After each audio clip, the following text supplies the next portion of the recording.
You're listening to Proven Perspectives, a podcast with John Hawkins, the founder of Leadership Edge. I'm Laura, John's daughter, and in each episode, we'll explore a topic related to life, leadership, or mentoring. Through over 50 years of faith in Christ, John has learned proven life and leadership perspectives that will equip listeners for a lifestyle of leadership in their marriages, families, careers, communities, and churches.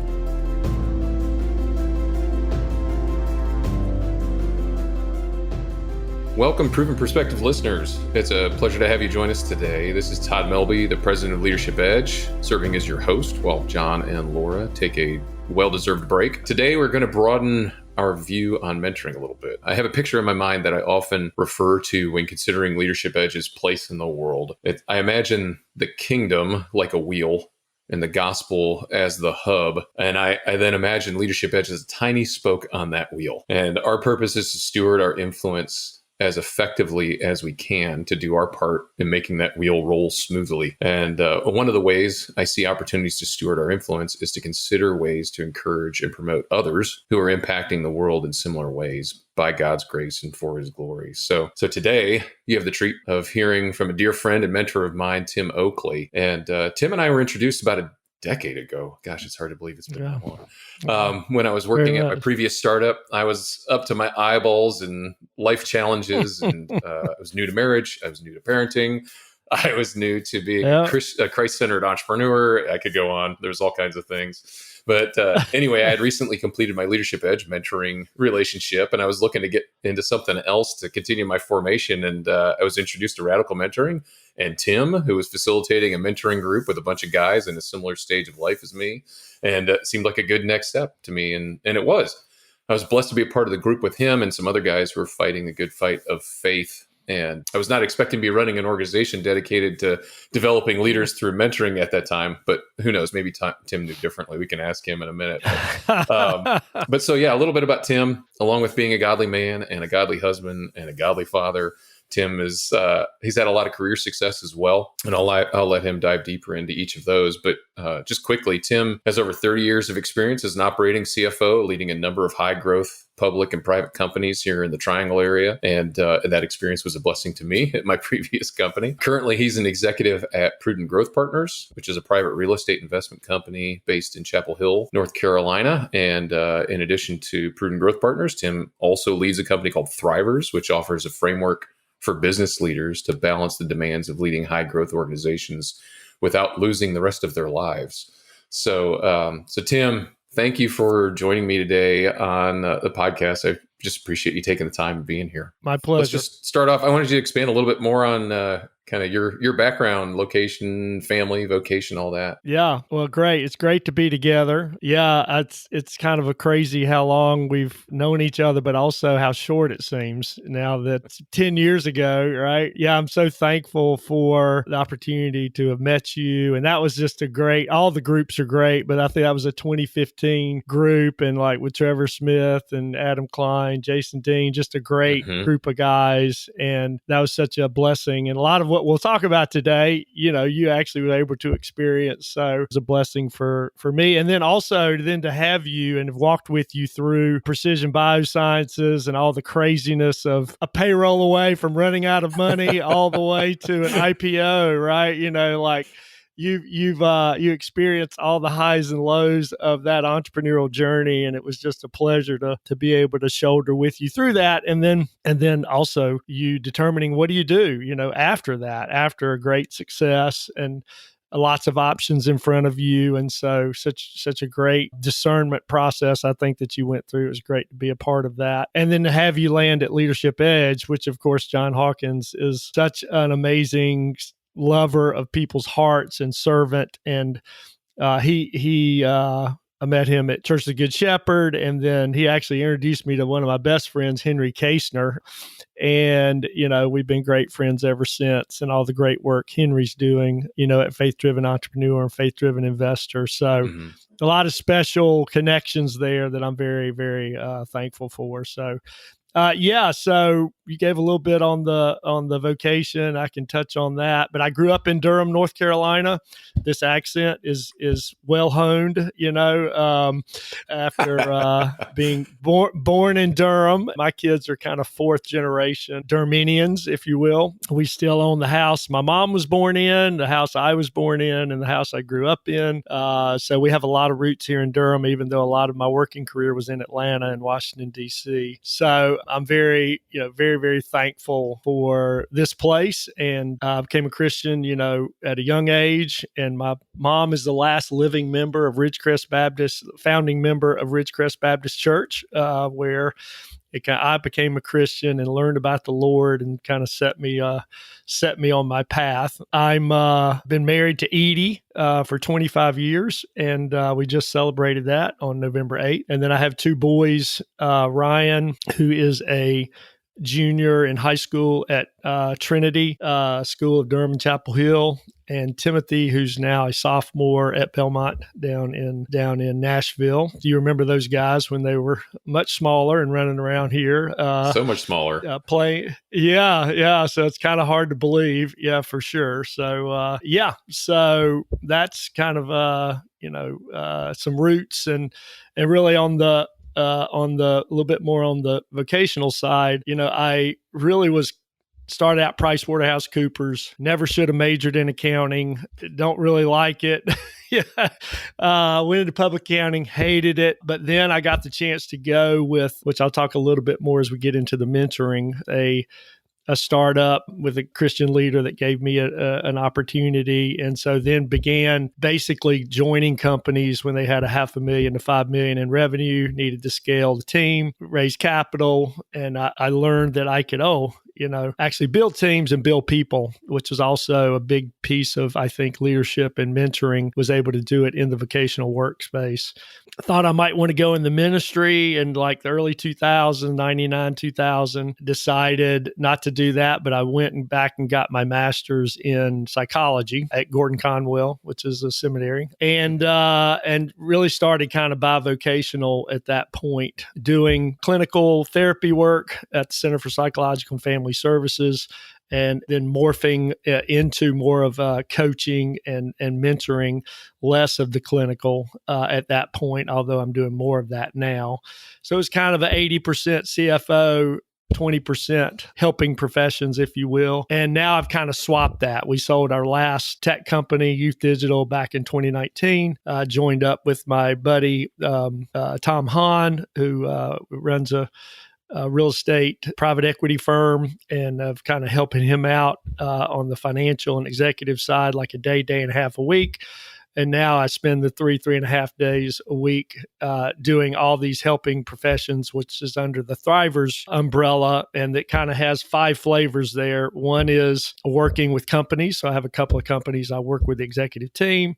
2 is I work with entrepreneurs and leaders individually, about 12 to 15 of those at any given time, doing integrative mentoring, personal and professional. The Carolina Clinic is the kind of executive health clinic under the UNC hospital system. And so I see they get their health, nutrition, fitness. I do integrative health coaching with them, kind of looking at their spirituality, their finances, their relationships, in combination with those other elements, and more of a plan of intentionality. And then radical mentoring, which is the particular item we're talking about today, which is a faith-based working with professionals and entrepreneurs.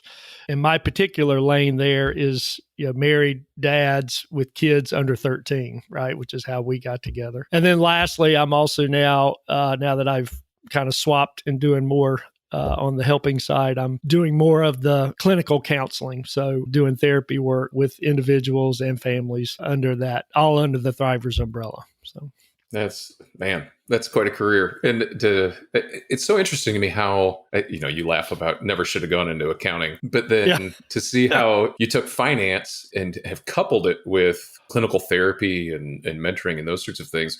Looking back when you first started out, would you ever have guessed that that's something that you would have put together? Or is it just as you matured in your faith, you saw how those could complement one another? Or just how did that come together? Yeah. It really, it's kind of interesting. interesting. I mean, I had a great, my parents were my first mentors and loved me well and led me to Jesus. But as far as kind of like understanding giftings and providing direction on what you might want to major in, my dad quit school in the 8th grade to work on the farm. And he's like, hey, the way not to struggle is to go into business. And so my brother went into accounting and I'm like, okay, well, I might as well go into accounting. That was the extent of my exploration of my vocational calling. So I had no idea, right? I mean, I'm very much a people person and a relational person. And, I think this is where you can trust God's path. He redeems and uses all. And it's actually ended up working out really well because I do know, as I work with this integrative mentoring, whether it's the, radical mentoring group or individuals or companies, I'm always working with the whole person, all the way from their spirit and their relationships and their connections to how do you sell something to somebody, raise a capital, and develop an executive team.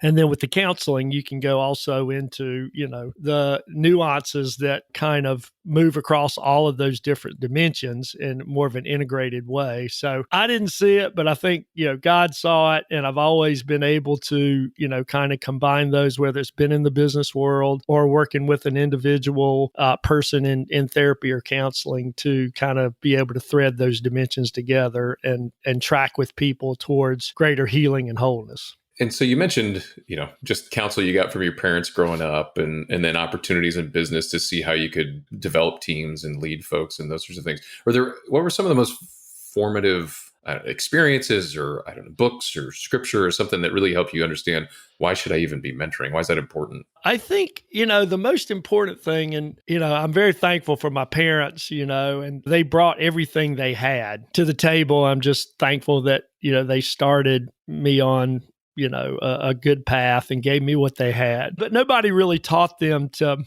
kind of get into your heart and explore what's happening up underneath, right? And so while they were great, it wasn't really until and I really never had that, I would say, like in coaches. I mean, they helped me and they were meaningful. So yeah, my parents were great on, setting me and giving me everything they had and launching me. I went through college and then got in the workplace, didn't like public accounting, but it's when God took me to Atlanta. Number one, I needed to get out of Raleigh-Durham. That's another story, but it was just time for a different change. Took me to Atlanta, and that's where I met Reggie Campbell, right, which was my mentor for 30 years. He passed away back in January of 20. I went to a Christians in Business class at our church. He was there, taught me how to integrate my life, my faith into all aspects of my life. And then gave me my first CFO job when I was 28, and so that really is what birthed radical mentoring was Reggie doing this with individual people, right? And I was one of them and was one of the guinea pigs of that. And, shepherded me in all aspects, showing me the workplace, in my relationships, in my secrets, in my finances, and really was just a great model, and I would say the primary person that did that. I would also add Promise Keepers was a movement kind of in the 90s about men being authentic and connecting with each other. I think the leaders and founders of that were very material to me, opening up and dealing with interior things in my life, So those I would say were probably the accelerators that really gave me a passion to then want to work with people, both men and women, but especially men on mentoring, because I had been mentored well, and Reggie has shown me that. That's really fantastic to hear.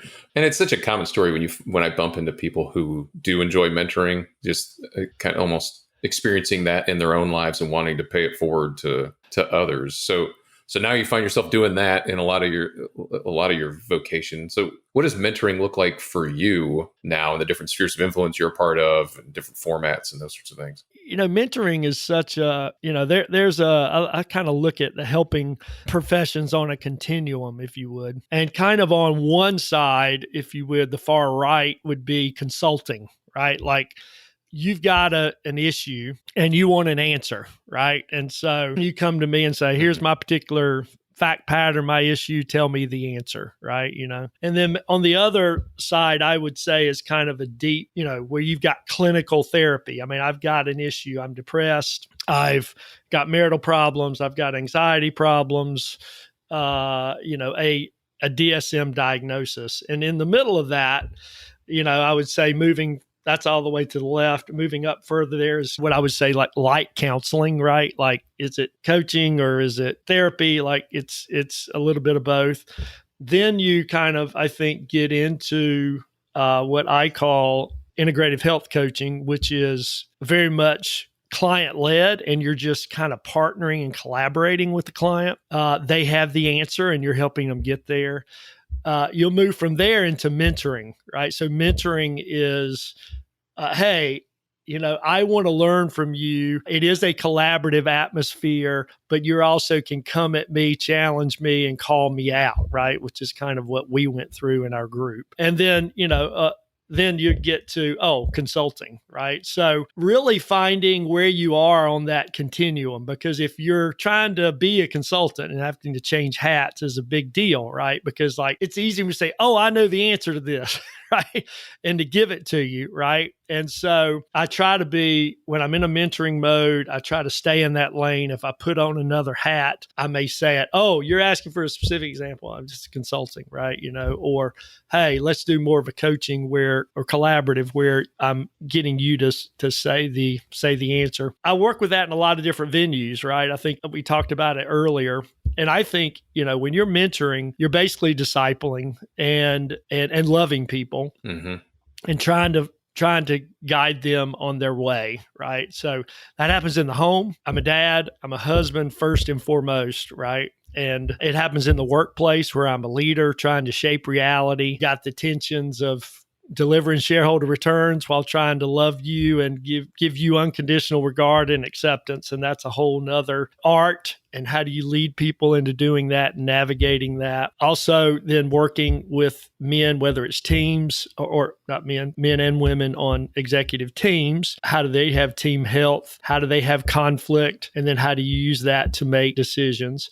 So that's kind of a venue. And then there's these intentional mentoring groups, right? And that's like what you went through. It could be a 9, 12, 18-month type of a view. We can talk about that a little bit more. But then I think you can also be mentoring in small groups, right? Whether they're mixed, men and women, or you're in a small group. And so really the principles there of mentoring I use pretty much in everything that I do, because mentoring is really about discipling, right? Some of those you're doing more leader discipling. Some of those venues you're doing collaborative disciplings. As in our group, radical mentoring is much more of a facilitation, right? Yeah. Than it is me delivering content or, telling you what to do. I learn as much from the participants in that, co-participant as well as a facilitator, in that. And it's kind of cross learning, if you will, in that group setting of 6 to 8 people. Yeah. And it seems to me, radical mentoring has a special place in your heart. So what, dive into that a little bit more, just explaining what the format of that looks like and why it's special. I think radical mentoring, really it changed my life because Reggie, right? And the roots of radical mentoring, as I said, were Reggie was meeting with these people. Reggie was a serial entrepreneur, an amazing Christ follower, smart. And, he was meeting with these people one-on-one. And he just, late 90s, early 2000s said, hey, maybe I'd start taking groups of men and taking them through this to get greater leverage, B, to get collaboration, and to put more detailed structure to it. So this was the birth of radical mentoring. If you read the book Mentor Like Jesus, which is Reggie's book, you get the whole story of radical mentoring starting from that, birth to now. We put it out there on the web. People could use it if they found it. It was just like, if you wanted to mentor, there was no excuse. This gave you a program and a track to run on, from your idea to doing it all the way to how do I develop a group to here's your 10 or 12 topics. Here's the book. Here's the questions. Here's the layout of the schedule. and here's how you do it, right? So almost making it, which was necessary for me, idiot proof, right? And that's, if there's secret sauce to radical mentoring, that's it. Like it's structured. It gives mentors, which are really the key, teaching them how to mentor, as you guys are doing at Leadership Edge, and then just laying it out there, and that there's really no excuses other than you need to show up, right? The mentor needs to show up. So that's basically how it got started and where it is today. We're now in probably 700 churches, with 15,000 people being mentored by a couple of thousand mentors, And so at first we started out just trying to work more parachurch, but then we realized, hey, this should be in the church, right? And we're in several churches here. The Summit, as you know, uses the model. Mega churches like the Summit and Hope Community Church, these are 10,000 plus. Chapel Hill Bible Church, Blacknell, so a lot of kind of local churches that are using it. Andy Stanley's church down, and they have 70 groups, that meet, down in Atlanta and across their network of churches. And so it's been amazing to see where it's started and then kind of where it's come from. And radicalmentoring.com, it gives you a complete path, and for both men and women, on, if you're interested as a church or an individual, how to get started and engage as a mentor to love and bless and develop people. Oh, that's so good. That's so good. And it's amazing to think about the growth just from that idea that Reggie had to where it is today. What an amazing thing God's done through radical mentoring and all the churches that it's working in. But I also loved your description of Reggie and mentors in general. It just gives you a good sense of, to be a mentor, what do I need to do? Well, I need to show up, like you said. Yeah. But then also, it's, Reggie was growing in his own faith. He was a faithful follower of Christ. He really wanted to honor the Lord with his life. And this was a way that he could do it. And you're carrying that on. But I guess I want to ask the question. I mean, you've spent thousands of hours mentoring guys,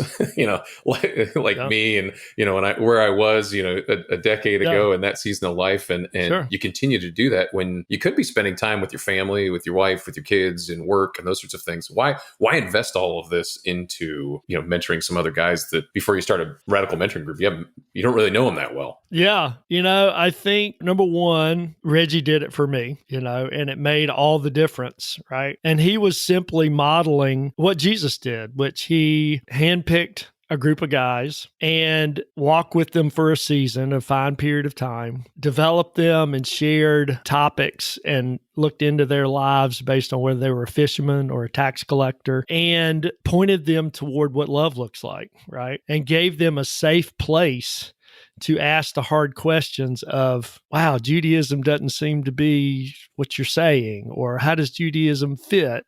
How does my life fit? I'm Matthew, I'm a tax collector. People hate me, right? And get real, with people. And I think that was the major thing, is that Reggie was transparent. He showed his vulnerability, and that even though he's a successful entrepreneur and you saw nice exits and a big house, and he got up underneath with the struggles, right? And so, which is what I think Jesus did, right? And so we're just simply trying to do that. It's amazing, right? To me, it is so biblical, right? But I think you don't see it as much for some reason. And I think, most churches have what I call 101, which is kind of men's groups, like men's weekends. Like we're having a pancake breakfast at Blacknell, right? So that's great. It's an event. We had a weekend retreat. 101. 201. Hey, we're studying the book of Matthew or reading this book. Come through and great. This is what we call 301. Okay. You're going to go for a 9-12 month. I'm the crazy guy doing 16 to 18 months. and we're going to journey. We're going to journey together. Right. And do a real deep dive and get real. So that's why I do it. I see the impact that there's so many secrets. We just finished and graduated the last cohort. We end up that with a weekend retreat, and we do a letter from God using the Revelation letter to the churches. This is a letter from God to you, affirming you, but also saying, hey, if you don't pay attention to this, it's going to potentially take you out. How do you keep doing the right things stop doing the things that are going to take you out.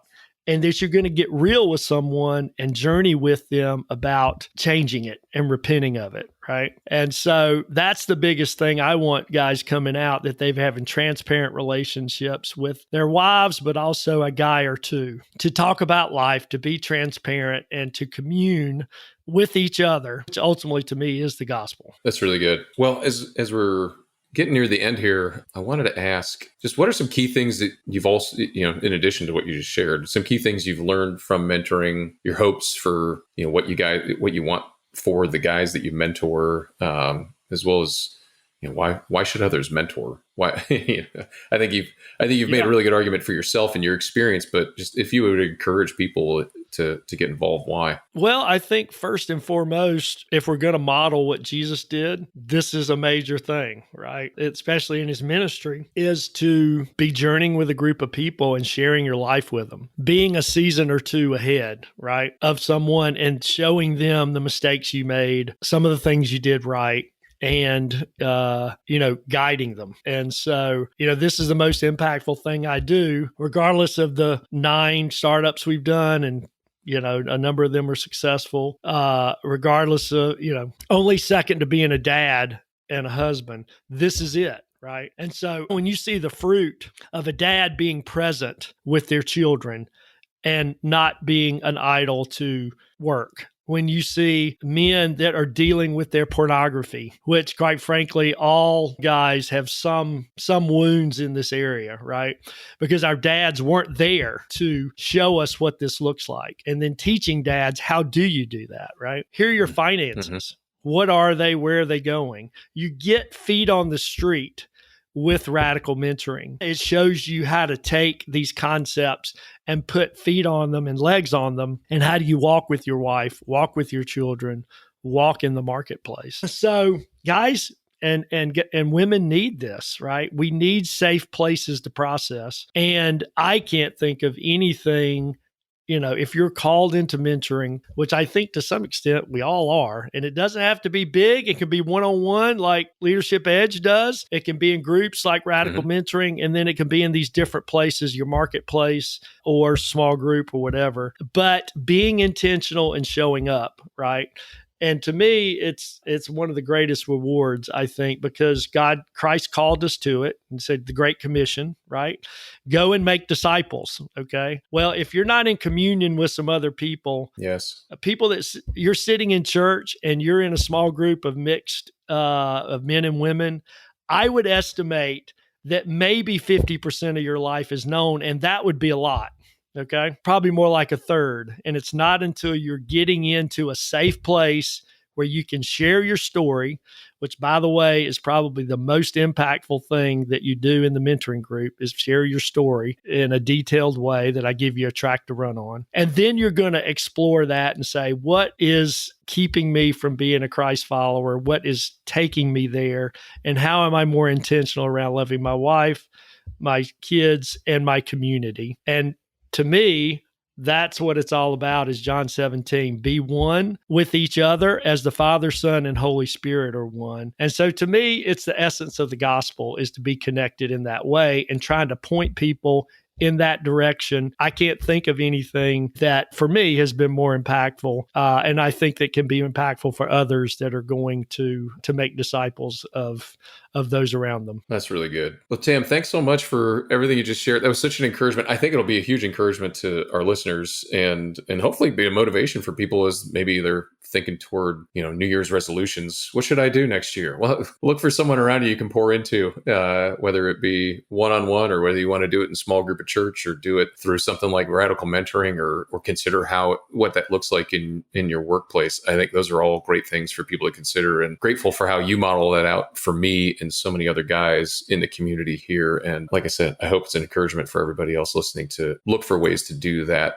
themselves in the spheres of influence that they find themselves in. So one, thank you, Tim, for committing your life to live in such a way that others are developed and loved around you. I know I've benefited from it, and a lot of other people have. Listeners, we hope that hearing from someone else who's merged our call to mentor into the broader vocation has been an encouragement to you. I hope it's something that inspires you to take that on. If you'd like to learn more about radical mentoring or Thrivers, you can find the information in our show notes, but the websites are simple, radicalmentoring.com and thrivers.com. So check those out. And actually, if you would like to make mentoring a part of your New Year's resolution, please sign up for the Leadership Edge mentor training that is going to start January 18th. And you can find more information by visiting leadedge.com. And if anyone is interested in discussing how Leadership Edge can be of service to your church or other like-hearted organization, please email us at lei@lead-edge.com. So thank you for listening. See you later. Bye. Listeners, if you would like more perspectives on life, leadership, and mentoring, please go to the Leadership Edge website at lead-edge.com. Or if you have questions or ideas about future podcasts, please reach out to us at lei@lead-edge.com. We look forward to hearing from you.